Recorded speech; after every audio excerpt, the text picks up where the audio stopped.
नमस्कार साथियों, welcome back to my YouTube channel. आज हम बात करेंगे सेना, वायुसेना प्रमुख और रक्षा मंत्री के द्वारा पाकिस्तान को दी जाने वाली कड़ी चेतावनी के बारे में। दोस्तों, चेतावनी इतनी कड़क सी, अगर आप इस बयान को सुनेंगे तो आप कहेंगे कि वाकई में कुछ ना कुछ तो घपला है। आइए थोड़ा सा विस्तार से जानेंगे, कहीं 1965 जैसा कहीं घटनाक्रम दोबारा तो नहीं दोहराने जा रहा पाकिस्तान। सर क्रीक बॉर्डर पे हलचल तेज क्यों हो गई, यह बयान क्या मायने रखता है, और थोड़ा सा जानते हैं भारत की प्रिपेयरनेस के बारे में कि भारत ने हाल ही में इतनी हलचल बॉर्डर पे क्यों की है। थोड़ा सा डिटेल में जानेंगे। आप हमारे साथ इस वीडियो में जुड़िए और पूरी जानकारी हम आपको देंगे। सर क्रीक कहाँ पर है, सर क्रीक से कराची की दूरी दूर नहीं, रक्षा मंत्री ने बयान दिया तो ये बयान के क्या मायने हैं, और अपने जो एयरफोर्स चीफ हैं एपी सिंह जी, उनके द्वारा पाकिस्तान के क्या क्या नुकसान किया गया अभी ऑपरेशन सिंदूर के समय, वो भी बताएंगे। और जो हमारे थल सेना प्रमुख है उन्होंने क्या चेतावनी दी, उसको भी थोड़ा सा डिटेल में समझेंगे।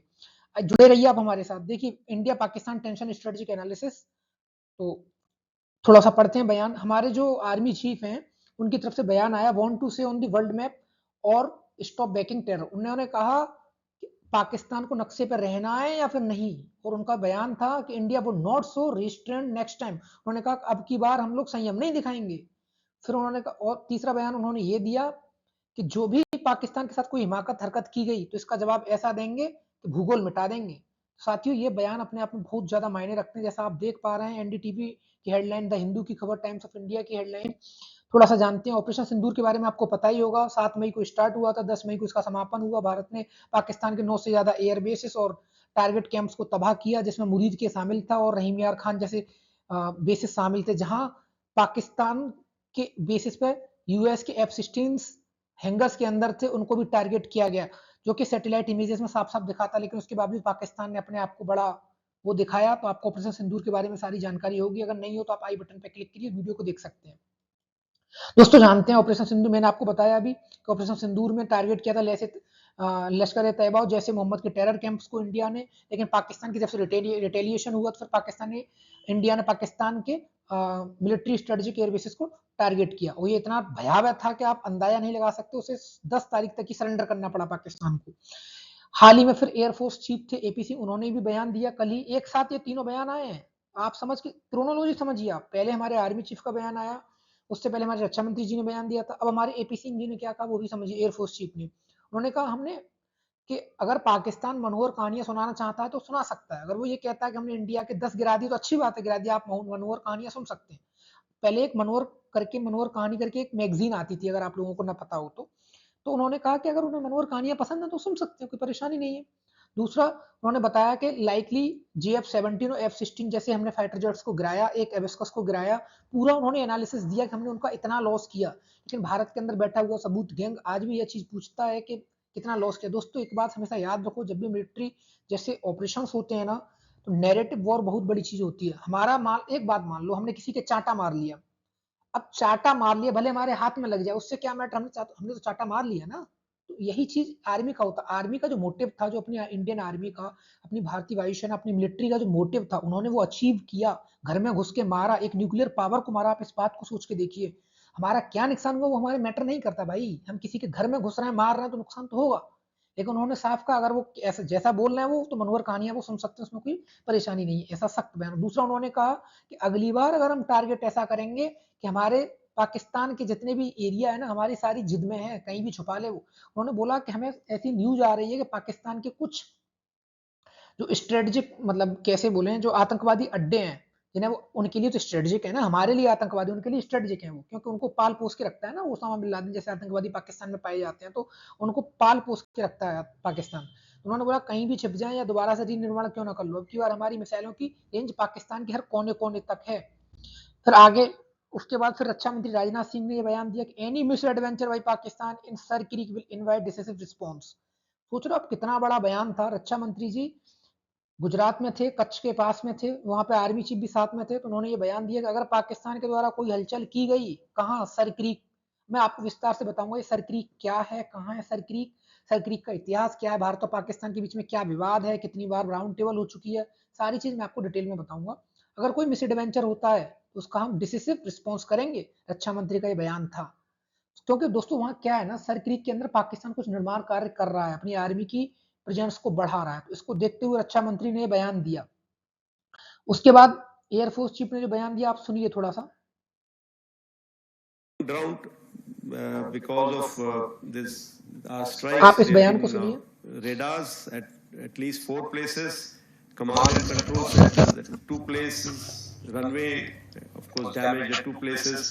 Then 3 of their hangars in 3 different stations have been damaged, and in that hangar as well as on tarmac, we have signs of one C-130 class of aircraft, one AEWC ये class of हमारे aircraft, air force chief they and रहा at है बयान, least सोच रहे 4 आप to 5 fighter हमारी aircraft, air force के most likely top F-16, general because that base happened to be जो F-16, सबूत कहेंगे वो ध्यान which से सुन सकती would है। have been under maintenance that time.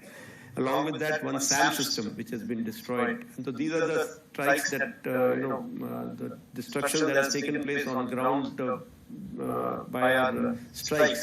तो ये मैं आपको बताना चाहता हूं कि इस बार भारत देश पूरी तैयारी के साथ है और इस बार वो संयम नहीं रखेगा जो सिंदूर 1.0 में हमने संयम रखा। इस बार हम आगे की कार्रवाई करेंगे और कुछ ऐसी कार्रवाई करेंगे कि हो सकता है पाकिस्तान को सोचना पड़े कि उसके इतिहास में भूगोल में रहना है कि नहीं रहना। दोस्तों यह बयान कितना स्ट्रेटेजिक है आप सोच के देखिए। हमारे आर्मी चीफ के द्वारा कहा जा रहा है कार्रवाई ऐसी करेंगे, भूगोल में रहना है कि नहीं रहना है, याद रखेगा पाकिस्तान। आइए थोड़ा सा डिटेल में जानते हैं।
इंडियन एयरफोर्स चीफ डिटेल उन्होंने सारी लॉसेस के बारे में बताया कि साहब हमने एक 130 एयरक्राफ्ट उनका एयरबोर्न एयरक्राफ्ट हमने लॉस किया, अर्ली वार्निंग सिस्टम एवेक्स हमने उनका डिस्ट्रॉय किया, 4 से 5 फाइटर जेट जिसमें F-16 और JF-17 थंडर शामिल थे उनको डिस्ट्रॉय किया।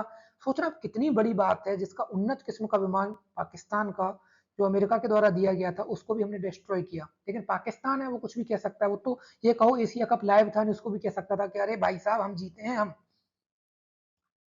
आइए थोड़ा सा डिटेल में जानते हैं। आर्मी चीफ का स्टेटमेंट मैंने आपको सुनवाया, stop state sponsor terror if you want to peace in the geography. Army chief के द्वारा कहा गया। आर्मी चीफ ने बहुत ही सख्त बयान दिया है, पाकिस्तान के अंदर खलबली मची हुई, उनका भी रिस्पॉन्स आया है।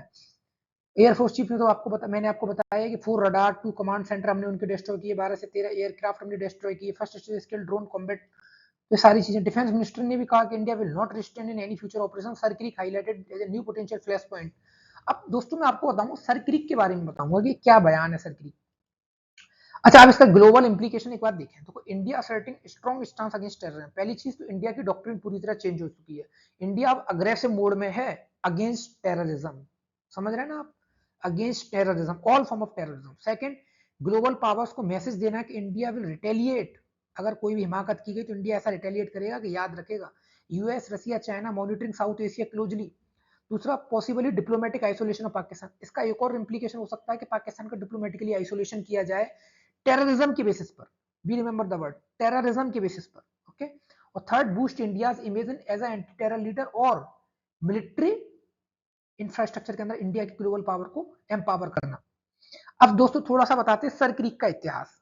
दोस्तों सर क्रीक क्या है ना, सर क्रीक एक नैरो स्ट्रिप है, एक क्रीक है मतलब एक खंजर सा टाइप का है, ऐसे समझिए गुजरात के कच्छ के बाद अरेबियन सी और सिंध और कच्छ के बीच में एक मतलब पतली खाई सी है, वो दलदल टाइप की है। अब थोड़ा सा बताते हैं दलदल है या पानी है क्या, थोड़ा सा मैं आपको बताता हूँ। It is a narrow strip of water less than 100 kilometre long in the tidal estuary type की, estuary between Gujarat Rann of Kutch and Pakistan control is disputed over the implementation of the maritime boundaries line. दोस्तों जो ये sir creek का विवाद है ना, ये 1914 से चला आ रहा है, और उससे पहले भी था। यहाँ रण ऑफ कच्छ के जो राजा थे, सिंध के, इन दोनों के बीच में विवाद हुआ। फिर 1914 अंग्रेजों के टाइम से विवाद चला आ रहा है इसका। फिर यूएन ने मध्यस्थता की, तो भारत के पक्ष में फैसला आया, लेकिन पाकिस्तान फिर भी नहीं मानता इस चीज को। पाकिस्तान का क्या कहना है वो भी मैं आपको बताऊंगा। ये जो आप देख रहे हैं ना नक्शे के अंदर, ये जो हिस्सा, ये सर क्रीक का हिस्सा, ये सर क्रीक है। ये पतली पतली खाई देख रहे हैं ना, ये क्या है, सर क्रीक है। आई होप आप अंडरस्टूड हो चुके होंगे कि सर क्रीक क्या है। अच्छा, मैं आपको बताऊंगा सर क्रीक पाकिस्तान क्यों लेना चाहता है, और इंडिया क्या कहता है। भारत के प्रधानमंत्री ने 2013 में बोला था, भारत के जो हमारे भारत के प्रधानमंत्री हैं, मोदी जी माफ करिएगा, उन्होंने 2013 में गुजरात के मुख्यमंत्री रहते हुए बोला था मनमोहन सिंह जी को कि सर आपके लिए सर क्रीक एक भूमि का टुकड़ा हो सकता है, हमारे लिए वो एक अंग है। तो थोड़ा सा विस्तार से और जानेंगे, ओरिजिन ऑफ डिस्प्यूट के बारे में भी जानेंगे कि इसका ओरिजिन ऑफ डिस्प्यूट कहाँ से है, क्या है, पूरा इतिहास। तो थोड़ा सा आपको इतना तो आइडिया लग गया मैप के अंदर कि ये कहाँ। आइए और डिटेल में जानते हैं। ये इस तरह की एक खाई है सर क्रीक, समझ में आया। 1914 agreement between Maharaja of Kutch और सिंध के बीच में से ये विवाद चला आ रहा है। उसके बाद Pakistan claim boundary on eastern bank. Pakistan का कहना है कि भारत के साइड होगी उसकी बाउंड्री, मतलब भारत का कोई हिस्सा नहीं होगा सर क्रीक में। लेकिन इंडिया का कहना है कि भाई देखो, जब इस तरह की चीजें होती हैं तो पानी के मध्य से इंटरनेशनल बाउंड्री होनी चाहिए। यही बात यूएन कहता है, यही यूएन का लॉ कहता है। लेकिन पाकिस्तान है वो कुछ भी कह सकता है। तीसरा दोस्तों, बात आती है स्ट्रेटेजिकली क्यों इंपॉर्टेंट है, क्योंकि यहाँ गैस के बड़े बड़े भंडार बताए जाते हैं। ऑयल, गैस, फिशिंग रिसोर्सेज यहाँ बहुत ज्यादा बताए जाते हैं। तो सोचो जहां ऐसी चीजें हो तो हमारे लिए कितना महत्वपूर्ण। तीसरा, यहीं से होकर के कराची के लिए रास्ता जाता है। चौथा, अगर ये सर क्रीक ना हो तो पाकिस्तान कभी भी घुसपैठ करा सकता है आतंकवाद की सर क्रीक के रास्ते, गुजरात के कच्छ से होते हुए। समझ रहे हैं ना आप, ये एक सर क्रीक दलदल जैसी है, यहाँ पे जवान फंस जाते हैं। और जब यहाँ थोड़ा गर्मियों के टाइम पे क्या होता है कि पानी नहीं हो पाता ज्यादा अरेबियन सी से, तो यहाँ दलदल हो जाता है, तो यहाँ जवान भी फंस जाते हैं गश्त करते समय। और बीएसएफ की एक यूनिट यहाँ पे गश्त करती है। थोड़ा सा जानते हैं सर क्रीक की जो इकोनॉमिक जोन है वो 250 स्क्वायर किलोमीटर है। दूसरा, oil and natural gas exploration का यहाँ संभावना जताई जाती है। फिशिंग के लिए बहुत अच्छी जगह है। नेवल सिक्योरिटी नियर अरेबियन सी, भारत की समुद्री सुरक्षा के लिए बहुत ज्यादा इंपॉर्टेंट है ये। और possibly infiltration route for terrorist. Basically दोस्तों, अगर ये पाकिस्तान के हाथ में चला गया तो यहाँ से आतंकवाद की घटना को बढ़ा सकता है। लेकिन भारत की आर्मी मुस्तैद है। 1965 में भी यहीं से हिमाकत की थी पाकिस्तान ने, जब भारत की सेना ने सिंध का कबूतर उड़ा दिए थे यहाँ से। तो याद रखे, यही बयान भारत के रक्षा मंत्री ने दिया है 1965, याद कर लेना। अच्छा, अब सर क्रीक के बारे में थोड़ा सा बता दूं। लास्ट ईयर ही प्रधानमंत्री मोदी जी सर क्रीक में जवानों के साथ दिवाली मनाने वहां गए थे। आइए थोड़ा सा जानते हैं। अप्रैल मई 1965 में India Pakistan resume composite dialogue 1965 में दोबारा इसके ऊपर डायलॉग शुरू हुआ। फिर 1965 के बाद फिर फरवरी 1968 में हुआ, फिर 1908 में हुआ, 1914 से विवाद चला आ रहा है ये, 1997 में हुआ, फिर 2005 और 7 में हुआ, फिर 2012 में भी हुआ। लेकिन पाकिस्तान है, कुत्ते की पूंछ कभी सीधी नहीं हो सकती, तो वो कैसे दोस्तों समझ सकते हो ना। खान सर ने बोला था कि पाकिस्तान कुत्ते की पूंछ है, तो कभी सूदी नहीं हो सकती, उसे विवाद कहीं ना कहीं खड़ा करना होता है। लेकिन भारत की सेना अब की बार ऐसी जवाब देगी कि याद रखना। दोस्तों, यही सर क्रीक के लिए जो रास्ता है ना कराची के लिए, वो सर क्रीक होकर के ही जाता है देखा जाए तो। दूसरा, हॉटस्पॉट है फॉर इन्फिल्ट्रेशन और मैरीटाइम सिक्योरिटी के लिए, क्रूसियल है इकोनॉमिक जोन्स के लिए और नेवल सर्विलांस के लिए। इंडिया की डिफेंस स्ट्रेटजी के बारे में बात करते हैं दोस्तों। इस सारी घटना से क्या इंपैक्ट है, तो pre-emptive strike and deterrence policy. India की डिफेंस स्ट्रेटजी क्या है, pre-emptive strike and deterrence policy. Precision targeting, India ने देखा होगा भारत में कितनी प्रिसीजन टारगेट किए, बिल्कुल सटीक हमले, जो जहां टेररिस्ट मारना था वही। Avoiding civilian casualties. Modernisation, UAV, counter drone system Bharat के कितने खतरनाक है। ज्वाइंट आर्मी फोर्स कोऑर्डिनेशन, अभी इंडिया ने देखा ऑपरेशन सिंदूर के समय तीनों सेनाओं ने किस तरीके से कोऑर्डिनेशन, तालमेल। Integration of local community near border. तो ये भारत की डिफेंस स्ट्रेटजी है इस समय जो काम कर रही है। इंडिया डिफेंस स्ट्रेटजी इवोल्यूशन, तो इंडिया का पहली चीज तो इंडिया मॉडर्नाइजेशन पर फोकस कर रहा है इस समय, बहुत ज्यादा मॉडर्न। दूसरा, अनमैन्ड सिस्टम्स पर फोकस कर रहा है, जैसे यूएवी, ड्रोन्स, उनके ऊपर फोकस। तीसरा, surgical strike to minimise civilian casualty. India अपने आप को महारत हासिल करने में लगा हुआ सर्जिकल स्ट्राइक्स के बीच में, जहां कैजुअलिटी बहुत कम हो। इंपैक्ट ऑन पाकिस्तान, मैंने आपको बताया पाकिस्तान पे क्या इंपैक्ट हुआ। हमने देखो ऑपरेशन सिंदूर के समय 100 से ज्यादा उनके सैनिक मारे, टेरर फैसिलिटीज मारी, इंटरनेशनल इमेज उनकी हमने खराब की, इंक्रीज प्रेशर किया एफएटीएफ और ग्लोबल कम्युनिटी के द्वारा। Fear of operation Sindhu, Pakistan को हमेशा ऑपरेशन सिंधु 2.2 का बयान सताता रहता है। वीकरिंग ऑफ पाकिस्तान मिलिट्री मोरल, उनका हमने मोरल डाउन किया कि भाई तुम कहाँ हो, वहीं रहो, बाप बाप होता है। दूसरा, फिर दोस्तों इसका कंक्लूजन क्या है, high alert, sir creek, Rajasthan Gujarat border पर हमेशा हाई अलर्ट। तीसरा, इंडिया डॉक्ट्रिन, इंडिया की डॉक्ट्रिन पूरी तरह चेंज होती है, deterrence through technology. Third, tension remain unless terror infrastructure dismantled. दोस्तों अगर वीडियो अच्छा लगा हो, डिसमेंटल्ड सॉरी, अगर वीडियो अच्छा लगा हो तो चैनल को सब्सक्राइब करें, दोस्तों के साथ शेयर करें, आप चैनल पे बने रहें और हम अपने आप को इम्प्रूव करने का प्रयास करते हैं। आपका एक सब्सक्राइब हमारा मोटिवेशन बढ़ाता है। धन्यवाद। आपकी आज के लिए बस इतना ही। अब हम अगली खबर लेकर के आएंगे हमास और इजराइल के बीच में हो रहे युद्ध के ऊपर। देखते रहिए हमारे साथ।